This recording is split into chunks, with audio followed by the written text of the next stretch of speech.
Doctor गिरी, आप जवाब दे दीजिए। देखिए, मैं मानता हूं कि ये हार होने जा रही है, ये हार रहे हैं। हार की हल्का हलाहट है, कुलाहट है, बलबलाहट है, बिलबिलाहट है, लेकिन कोई बात नहीं, राजनीति में तो चलता ही रहता है। आप जनता आपके जंगल राज को नहीं स्वीकार कर पा रही है, और चरवाहा विद्यालय के आपके डाटा को भी जनता चाटने के लिए तैयार नहीं है, उठाकर फेंक चुकी है। भाई, जब एक समय में अपहरण को उद्योग का दर्जा था, और मैं नहीं कहता हूं ये सुभाष यादव और साधु यादव कोई आरोप प्रत्यारोप नहीं है। राबड़ी देवी मुख्यमंत्री थी, लालू यादव मुख्यमंत्री थे, उनके साले और उनके भाई कह रहे हैं कि उस समय अपहरण के उद्योग की जो डील होती थी वो मुख्यमंत्री के निवास से होती थी। मैं तो नहीं कह रहा हूं, ये तो परिवार का आदमी कह रहा है जो उस समय के इसके प्रत्यक्षदर्शी था।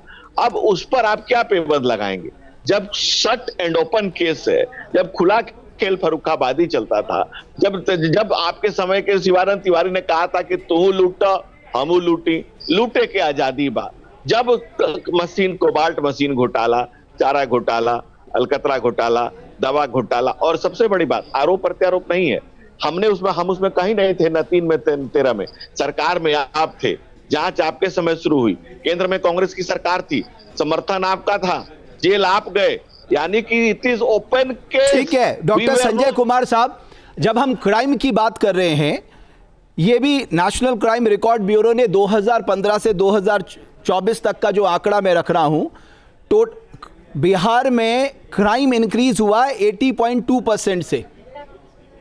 तो ऐसा नहीं है कि क्राइम सिर्फ 1990 से 2005 तक ही था, क्राइम इस दौर में भी बढ़ा है साहब। मैं समझ गया आपकी बात। क्राइम जो इस राज्य में हो रहा है वो पूरे देश में और पूरे विश्व में होता है ना। क्राइम को ये कानून बनते हैं, कानून तोड़ने वाले लोग हैं। फर्क क्या है ये समझिए। फर्क ये है कि जो इनके राज में क्राइम हुआ उस समय सब कुछ कंट्रोल होता था सीएम हाउस से, और नीतीश जी के समय में रूल ऑफ लॉ एस्टैब्लिश हुआ। रूल ऑफ लॉ जहां पर कानून अपनी प्रक्रिया पूरी करती है और जहां पर कानून अपने हाथ में लेकर सब कुछ खुद मुख्यमंत्री चलाते थे।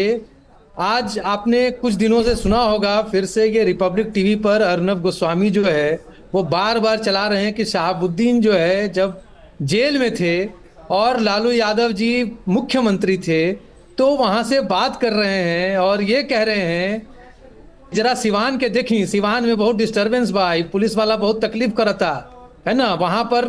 तो वो रूल ऑफ लॉ नहीं था ना। ये अंतर है, ये अंतर को समझना सबसे ज्यादा जरूरी है। आरजू खान जी खामखा परेशान हो रहे हैं, लेकिन ये परेशान इसलिए हो रहे हैं, डॉक्टर संजय कुमार आपकी बात सही है, मैं आपकी बात मानता हूं, लेकिन आप मुझे बताइए ना, अनंत सिंह, धूमल सिंह, हुलास पांडे, अमरेंद्र पांडे, आनंद मोहन, ये कौन लोग हैं भाई?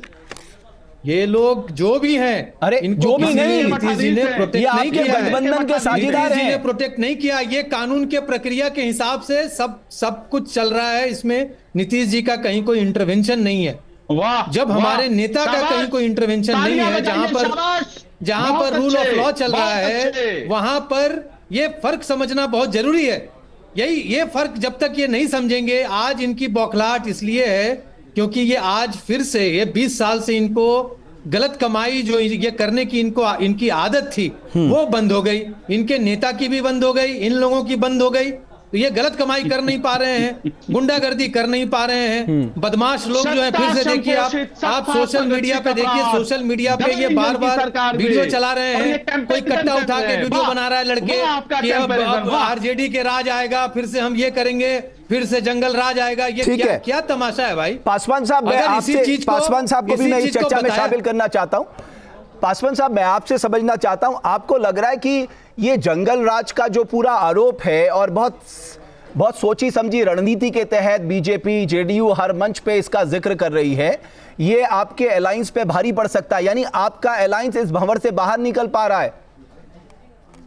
देखिए, एक चीज तो स्पष्ट है कि जो नैरेटिव ये फैलाना चाह रहे हैं अपने आप को बचाने के लिए, जैसे कि आरजेडी के प्रवक्ता आरजू जी ने बताया है कि ये अपने बचाव को अपने कामों से अब पर्दा डालने की कोशिश कर रहे हैं। 20 साल पहले क्या हुआ, क्या परिस्थितियां थी, कौन सा कारण था, और जो आज जो परिस्थितियां, जैसे आपने भी कहा कि एनसीआरबी का जो डाटा है उसमें 80% तक क्राइम बढ़ा है। और जो भारतीय जनता पार्टी के प्रवक्ता अभी कह रहे थे कि कोर्ट ने संरक्षण मांगा था, हाईकोर्ट ने, अभी तो 1 महीना भी नहीं हुआ है है कि सीजीआई के ऊपर हमला हो गया। क्या भारतीय जनता पार्टी के प्रवक्ता को यह पता है कि क्या आरएसएस ने उसका कोई सराहना किया या उसके खंडन किया? तो दो तीन चीजें हैं कि जो चीजें दिख रही हैं, सीजीआई पे हमले का सराहना कौन करेगा? पासवान साहब कैसी बातें कर रहे हैं आप? मैं वही तो पूछ रहा हूं ना, मैं वही तो कहना चाहता हूं कि जब आरएसएस जैसा संगठन बीजेपी का सबने खंडन किया है, उसने भी कोई नहीं कहा। जो नैरेटिव फैलाने वाली पार्टी है, जिसको नैरेटिव जहां से मिलता है, वो जब कुछ नहीं बोल रही है तो अपराध कहां हुआ, क्या हुआ और क्या व्यवस्था बनी है? नीतीश कुमार अपनी चेतना में है कि नहीं है? तो क्या बीजेपी इसके लिए जिम्मेवार नहीं है? ठीक है आरजू खान साहब, क्योंकि आपने नेशनल क्राइम रिकॉर्ड ब्यूरो की बात की, आरजू खान साहब, ठीक है पासवान साहब आपकी बात ले ली, आपकी बात सुन ली। आरजू खान साहब, मैं आपको एग्जांपल देता हूं, 2004 में नेशनल क्राइम रिकॉर्ड ब्यूरो का आंकड़ा अब आप नोट कर लीजिएगा। अरे एक मैं अभी आरजू खान साहब से बात कर लूं ना, मैं 2004 में 3861 मर्डर हुए थे और 2019 में घटकर 3138 हो गए, 19% डिक्रीज है ये। डकैती की मैं बात करूं, 2004 में 1297, 2019 में 391, यहां भी डिक्लाइन देखा गया। सिर्फ रेप केसेस में 2004 में 1063 और 2019 में 1450, यहां इंक्रीज देखने को मिला है। अगर आप एनसीआरबी की डाटा की भी बात करें तो कन्विक्शन रेट की बात करें, क्राइम की बात करें, आपके कार्यकाल और इनके कार्यकाल में बहुत फर्क है साहब, ये तो आप मानिए आरजू खान साहब। कैसे मान जाए साहब, कैसे मान जाए? 2019 तक का दे रहे हैं, ये हमसे 15 साल का हिसाब लेते हैं और अपने 20 साल का हिसाब नहीं देंगे। और जब हमारी सरकार थी तो संयुक्त झारखंड हमारे साथ था।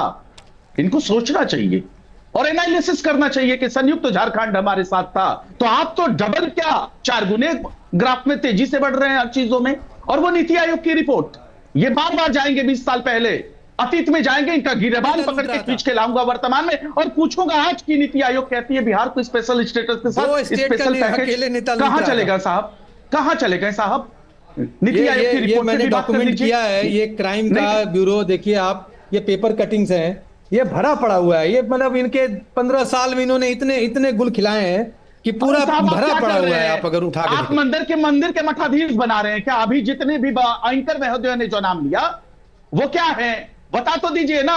अच्छा मैं आरजू खान साहब आपसे एक, चलो मैं वो बीजेपी से पूछ लूंगा ये लोग कौन है करके। आरजू खान साहब आपसे एक बात पूछ लेता हूं, आनंद मोहन के बेटे को टिकट किसने दिया? यही तो सवाल है, यही तो सवाल है। जब वो उसका बेटा हमारे साथ रहता है तो वो अपराधी रहते हैं, इनके पास चले जाते हैं तो दूध के नहीं। तो आपने क्यों दिया टिकट भाई? जब आनंद मोहन जेल से निकले थे तब तेजस्वी सरकार में थे ना। तो हम तो वही चीज कहते हैं, तेजस्वी सरकार में थे। लेकिन देखिए मैं आपको आप सब लोगों से एक निवेदन करना चाहूंगा, क्रिमिनलाइजेशन ऑफ पॉलिटिक्स में बात कर रहे हैं, राजनीति का अपराधीकरण या अपराधियों का राजनीतिकरण, सारे दलों को अपने मानदंड एक जैसे रहने देने चाहिए। अगर आप, मुझे प्रधानमंत्री की वो बात याद है 2014 में उन्होंने कहा था वो स्पेशल कोर्ट्स बनाएंगे और ये तय करेंगे कि लॉ ब्रेकर्स जो हैं वो कभी लॉ मेकर्स ना बन पाएं। अगर आज लॉ ब्रेकर्स को लॉ मेकर्स बनाने की कोशिश कोई भी राजनीतिक दल कर रहा है, यह अच्छा नहीं है देश के लोकतंत्र के लिए। मैं आपको कुछ सेकंडों में बता देता हूं इसको कौन लॉ मेकर कौन बना रहा है, देश के आदरणीय प्रधानमंत्री।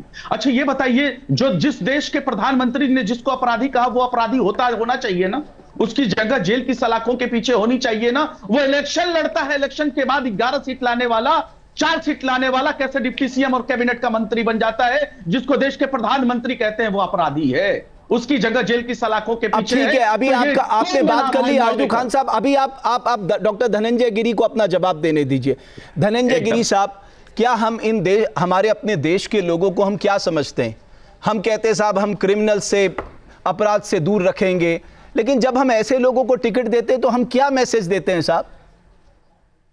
मैं बिंदुवार जवाब देता हूं। अभी बात हो रही थी दलित चेतना पर। इस देश में पहले बाबा साहब डॉक्टर भीमराव अंबेडकर को 74,000 वोट इनवैलिड करके 14,000 वोट से हराने वाली कांग्रेस पार्टी भी अगर दलित चेतना की बात करती है तो बड़ा दुख की होता है। बाबा साहब ने 28 पेज का 1952 में चिट्ठी लिखी चुनाव आयोग को कि ये मेरे साथ गलत हुआ है। वो सब जगह घूमते रहे लेकिन उनके साथ न्याय कांग्रेस ने कभी नहीं होने दिया।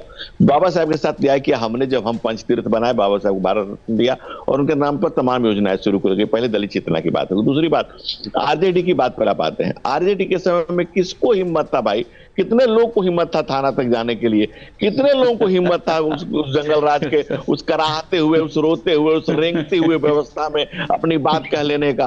और अभी तो हंस रहे हैं, उसमें तो अट्टहास करते थे, अट्टहास, गरीबों पर, मजलूमों पर तमाम जुल्म होते थे, तमाम जुल्म, जबर, जोर जबर के बाद के भाई साहब, या तो आप ही बोल लो, या तो आप ही बोल लो। आप बोलिए, तो मैं झूठ जी बोलिए, नहीं आप बोल लीजिए ना। नहीं आप हमसे वरिष्ठ है, आप तुम इतना जो तड़फड़ा रहे हो, क्या तथ्य है जिसको छुपा रहे हो? क्या गम है जिसको छुपा रहे हो साहब? क्या गम है जिसको छुपा रहे हो? अरे थाने में जाने की आजादी अगर किसी ने दी तो आदरणीय लालू प्रसाद यादव ने दी। थानेदार खड़े होकर गरीब वंचितों शोषितों से बात करते थे, ये था लालू राज, जिसको आज आपने घुटने पे लाके खड़ा कर दिया है। उनके साथ उनके चेहरों पे पेशाब करते हो, उनका बाल का मुंडन करवाते हो, ये तो है आपका दलित चेतना। मंदिर में मुख्यमंत्री को जाने की अनुमति नहीं, जाने के बाद मंदिर धोते हो, ये तो है दलित वंचित पिछड़ों के साथ आपका दलित चेतना। इतनी बड़ी आपकी केमिस्ट्री है, इतना बड़ा फसाना है, और फिर भी आप कहते हैं कि उनको जाने का अधिकार नहीं था थाने में। जहां भक्ति है हर शब्द में, कथाओं में छुपे हैं दिव्य रहस्य, और ज्योतिष देता है जीवन को दिशा। धर्म से जुड़ी हर बातों को जानने के लिए हमारे चैनल स्तुति को सब्सक्राइब करें। चैनल पर जाने के लिए इस लिंक पर क्लिक करें।